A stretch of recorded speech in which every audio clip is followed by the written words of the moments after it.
আমি এমন একটা ভর্তা তৈরি করব যা তোমরা কখনো খাওনি, কোনোদিনও খাওনি। আর এই ভর্তাটাকে আজকে আমি যে কিভাবে তৈরি করব, পুরো রসগোল্লার মতন টেস্ট হবে খেতে। খেলে মনে হবে আরও খাই, মুখে লেগে থাকবে। সেই ভর্তাটাকে আজকে আমি কিভাবে তৈরি করব, তোমরা প্রথম থেকে শেষ পর্যন্ত পুরো ভিডিওটাকে দেখতে থাকো।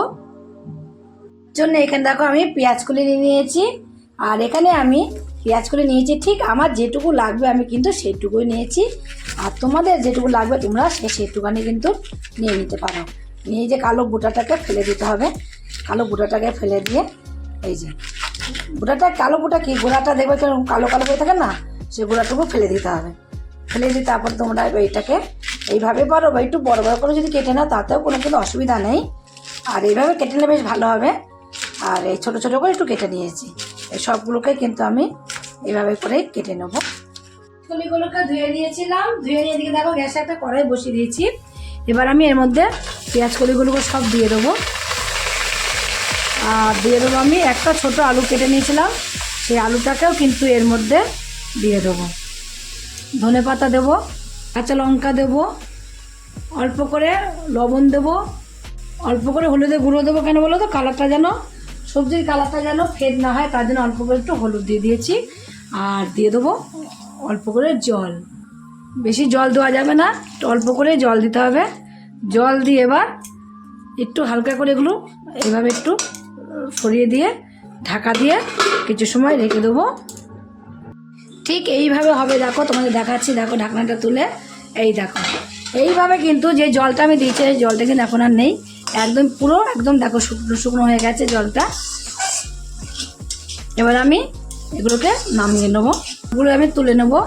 এবার আবার আমি কড়াইটাকে ধুয়ে বসিয়ে দিয়েছি। কড়াইটা কিন্তু ধুয়ে বসিয়ে আবার একটু কড়াইটা কিন্তু গরম হয়ে গেছে। অল্প করে একটু তেল দিয়ে দেবো। তেলটা গরম হয়ে গেলে কটা শুকনো লঙ্কা নিয়েছি, শুকনো লঙ্কাটা আমি একটু ভেজে নেবো। শুকনো লঙ্কাটাকে একটু লাল লাল করে ভেজে নিতে হবে। দেখো ফুটছে, দেখেছো? দেখো ভাজা হয়েও গেল, দিতে দিতেই লঙ্কা ভাজা হয়ে গেল। পুরো লঙ্কাটাকে ভেজে নিয়েছি। এবার আমি নামিয়ে দেবো। নামিয়ে মধ্যে পেঁয়াজ দিয়ে দেবো। দিয়েছি পেঁয়াজটাকেও কিন্তু আমি একটু ভেজে নেবো। এটাও দেখো পুরো কিন্তু লাল লাল করে ভেজে নিয়েছি।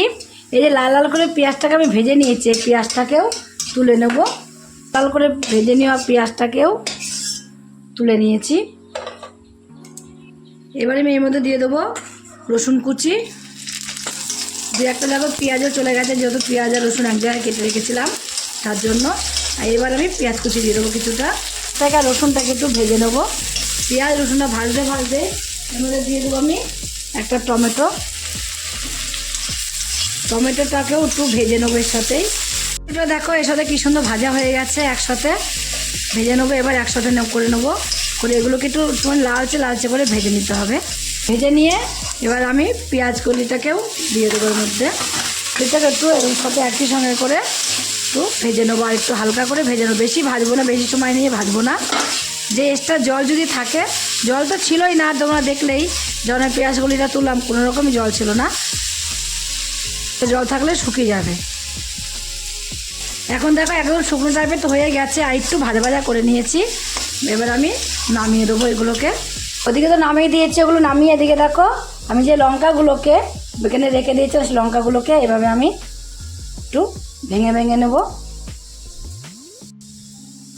তার মধ্যে অল্প একটু লবণ নিয়েছি। অল্প লবণ নিয়েছি কেন বলো তো, আমি যেহেতু ওটা সিদ্ধ করার সময় লবণ দিয়েছিলাম অল্প করে পেঁয়াজগুলো, তার জন্য লবণটা কিন্তু এর মধ্যে অল্প নিয়েছি। এবার লঙ্কাটাকে এইভাবে আগে ভালোভাবে মেখে নিতে হবে। শুকনো লঙ্কাগুলোকে কিন্তু আমি ভালোভাবে মেখে নিয়েছি। মেখে নিয়ে এবার এই যে পেঁয়াজটাকে একটু ভাজা তুলে রেখেছিলাম, পেঁয়াজ ভাজাটাকেও এর সাথে মেখে নেবো। এগুলোকে আমি রেখে দিয়েছিলাম, সেগুলোকে এবার এর মধ্যে সব দিয়ে দেবো। সেগুলো কি পেঁয়াজ কলিগুলোকে দিয়ে দেবো। একটু ঠান্ডা হয়ে গেছে, আর ঠান্ডা করে নিয়েই কিন্তু আমি এবার এটাকে পুরো একসঙ্গে সব এবার দেখো কীভাবে মেখে নেবো। ভালোভাবে এগুলো মেখে নিতে হবে, যে এভাবে ভালো করে কিন্তু মেখে নিতে হবে। আর এই কাঁচা লঙ্কাও কিন্তু তখন আমি দিয়েছিলাম, এই কাঁচা লঙ্কাগুলো কিন্তু একটু ডলে ডলে নেবো হাত দিয়ে। সব লঙ্কাগুলো দিয়ে সব একসঙ্গে দেখো এইভাবে মেখে নিতে হবে। এই যে ভর্তাটা তোমরা যদি একবার খাও না, তোমাদের প্রত্যেকটা দিন খেতে ইচ্ছা করবে। এই এত সুন্দর একটা ভর্তা।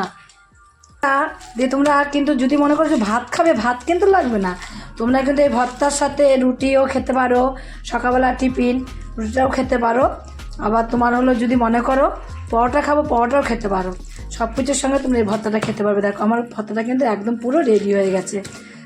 এত সুন্দর লাগছে দেখতে, কি বলবো, আমার আর তর্স হয়েছে না, আমার হচ্ছে কতক্ষণ আমি ভাত নেবো, নিয়ে খাবো একটু এই ভর্তাটা দিয়ে। তোমরাও কিন্তু দেখো একদম রেডি হয়ে গেছে, আর কোনো কিছু দেবো না। দেখো এই ভর্তাটা দেখো কত সুন্দর। এই ভর্তাটা তোমরা একদিনের জন্য হলো তৈরি করে খেয়ে দেখবে। আর এই ভর্তাটা যদি তৈরি করে খেয়ে তোমাদের কাছে রেসিপিটা ভালো লাগে, তোমরা যদি ফেসবুক থেকে দেখো, ফেসবুকের পেজটি ফলো করে দেবে। যদি ইউটিউব থেকে দেখো, ইউটিউবের চ্যানেলটি সাবস্ক্রাইব করে দেবে। পাশ থাকা বেল আইকনটা প্রেস করতে ভুলবে না, তাহলে নতুন নতুন রেসিপিগুলো কিন্তু তোমাদের কাছে তাড়াতাড়ি পৌঁছে যাবে। আর আমার চ্যানেল নতুন বন্ধু হয়ে থাকো, সাবস্ক্রাইব করেনি, প্লিজ সাবস্ক্রাইব করে দেবে, সবার আগে তোমাদের কাছে নোটিফিকেশন ঢুকে যাবে। ছোট্ট করে লাইক করো, কমেন্ট করো, অনেক অনেক শেয়ার করো। নমস্কার বন্ধুরা, দেখা হবে আবার পরের রেসিপিতে।